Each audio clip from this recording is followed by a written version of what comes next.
Hey guys, so today I want to talk to you about a little bit of gear that we bought at the end of last year after a shoot in November. It is the Manfrotto Befree tripod with the Befree Live fluid head. Story of this, we shot a bonfire night event and it actually ended up involving probably about 8 miles of hiking, which we didn't account for. We took all our gear. The only tripods I took with me were the big Manfrotto 055 X Pro B with the photography head on it, which I'm using to film right now.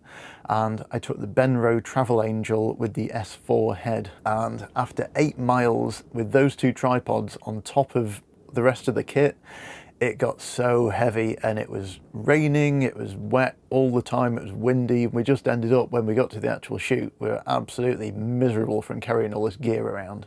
And I vowed to find a kind of lighter weight solution that would still do the job for us. Now, I'd seen the Manfrotto a few times before, but I'd always been a little bit wary. I'd read some reviews on the internet which said they're really flimsy, the legs are too thin, they're not stable enough, yeah, and I was really put off, which is why I went with the Benro in the first place. So here it is, yeah, that's it. That's with the head on it as well.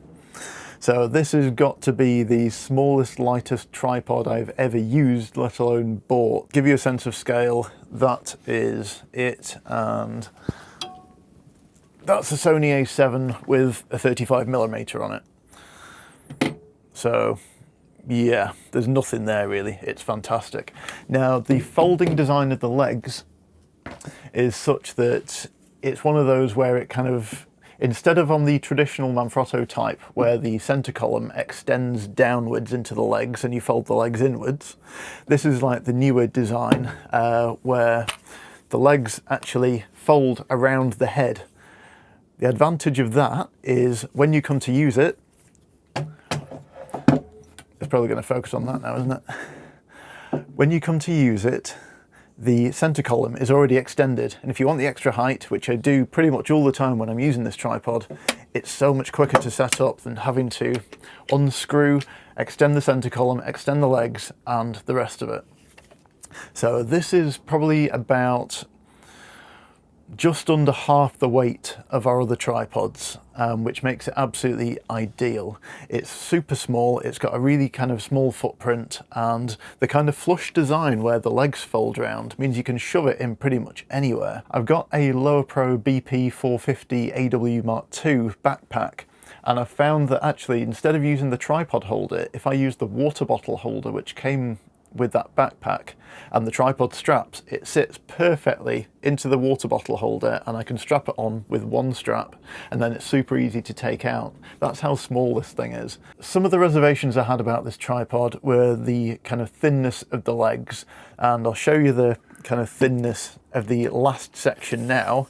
It's like, yeah, it's not quite pencil thin, but it is really quite thin. Now the legs are in 4 sections, so it folds up smaller, I guess. So yeah, there's 3 clip locks. I think you can actually get a twist lock version as well, but I always like clip locks because I'm so much faster at setting up a clip lock tripod, and they don't kind of weigh much more. So yeah, you have a 4-section leg terminating in a rubberized foot, which is kind of fixed onto the end. They provide quite a lot of traction actually, and even when you're kind of mounting it at really obscure angles, when you don't have all 3 feet on the floor, it's absolutely brilliant. So you've got to mount it on a tabletop like this with 2 legs on the floor and 1 on here because you're short for room. With the old Manfrotto and the Benro, I'm slipping all over the place. With the old Manfrotto, the rubber isn't quite soft enough, and with the Benro I have hard plastic feet and spikes, and I don't want to ruin someone's table and I don't want slippy plastic. Yeah, so I'm kind of new to the legs folding around the wrong way kind of concept, but I'm a big fan of the way these kind of go together. You've got 2 levels. When you unlock, you twist this round, so when you twist it fully round, you're locked in at like an oblique angle like that, so you can get quite low with it. The next stage, you're locked in at like normal tripod angle, and then the next stage lets you either freestyle it, which I use quite a bit, or fold it away, and that's it. It's just 3 rotational locks, which you can see there. which is really handy, and it makes it really, really simple to set up and put away. And as soon as you kind of learn the direction of the locks, you're set. Now, I also heard a lot of complaints about the video head being a bit quirky, not that great, but I bought one anyway, and I really wanted to see if it was as bad as people said, and what I thought of it when I actually started shooting with it. First thing you notice is, compared to a normal video head, this thing is just ridiculously small. It is kind of a skeletonized design. It's very, very minimal. I can see why some people don't like it, because it is so different to a normal video head, and the controls are a little bit smaller than you'd usually get. The number one thing I like about it is it has a leveling base.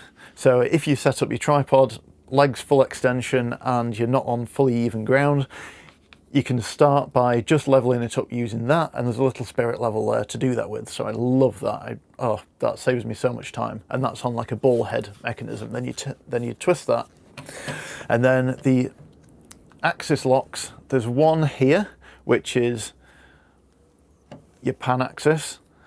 There's the big one here, which is your tilt axis, and that's it. And then you can lock them off, the twist locks, and you're good to go. Now, it uses a standard Manfrotto 501 PL plate, and it's just a twist lock on the side to release and put it on. I've got an A7 with a plate on here, so we just push it in, little release button as well, tighten her up, and you're good to go. Now, is it as smooth and reactive as like one of the big kind of Seruri or Manfrotto heads? Probably not, but I do think it's worth it for the trade-off in size and weight, because I'm actually going to be able to carry this wherever I want to go, rather than thinking, do I really need to take a tripod with me? I can just do it, because this thing takes up hardly any room in my bag now. It weighs, I'll have to get the spec on how much it weighs, but it's under 2 kilos, which is absolutely remarkable, including a fluid head. It's high enough for what we want to do with it. It's not as tall as the bigger Manfrottos that we have. It's not as tall as an 055. So if you need a really tall tripod, I would say this isn't for you, but it comes up to around about there on me. I'm just under 6 foot.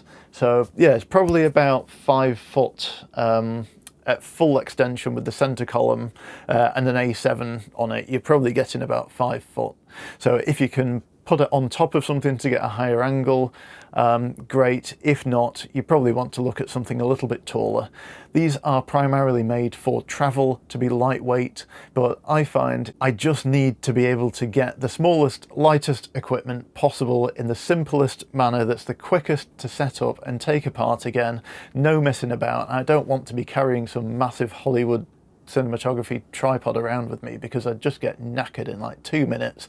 I'd end up not using it, and yeah, using a tripod is a lot better than not using a tripod. So I didn't want to give an early review, just in case I was completely wrong about this thing, in case I'd made a mistake in buying it.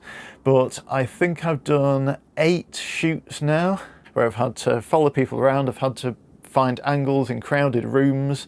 I've had to squeeze myself into ridiculous places with this thing at the front of churches where I'm not able to move, and I'm given that much space to work in to put a tripod up. So I've had to put these legs like perched on window frames, and it's been absolutely great. I've loved using this tripod. I'm going to use it this year as my primary tripod. So overall, I think this is fantastic. It's far exceeded my expectations. Like, no, it isn't the cheapest thing ever. No, it isn't the most stable thing ever. No, it isn't the tallest thing ever. But I think if you are looking for a lightweight solution that you can take anywhere, that'll fit in hand luggage, if you just want to chuck it in the back of your car, just in case you kind of need it on a shoot, even if you don't normally kind of take a tripod around with you, I think this is the perfect solution. I just find it a lot more convenient to use this rather than a bigger tripod, and I don't hate carrying it around. And for me, that's a big thing, because if I hate carrying something around, it's going to stay at home. It doesn't matter how good it is or how expensive it was. I'm just going to get bored of it eventually. I'm not going to love shooting with it. So that for me kind of trumps everything in the style of shooting that we do.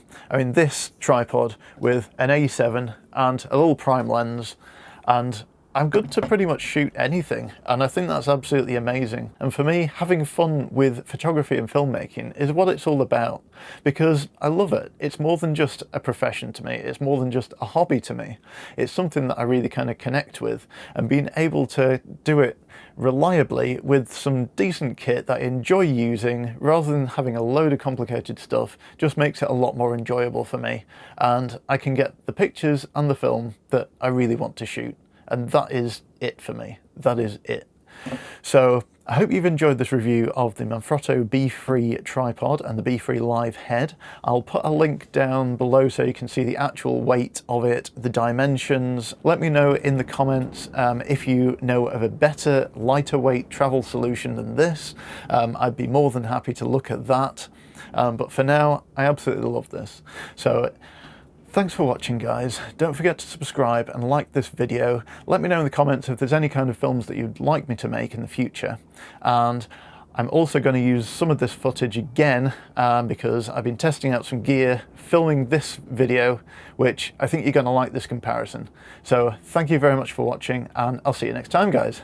See you later.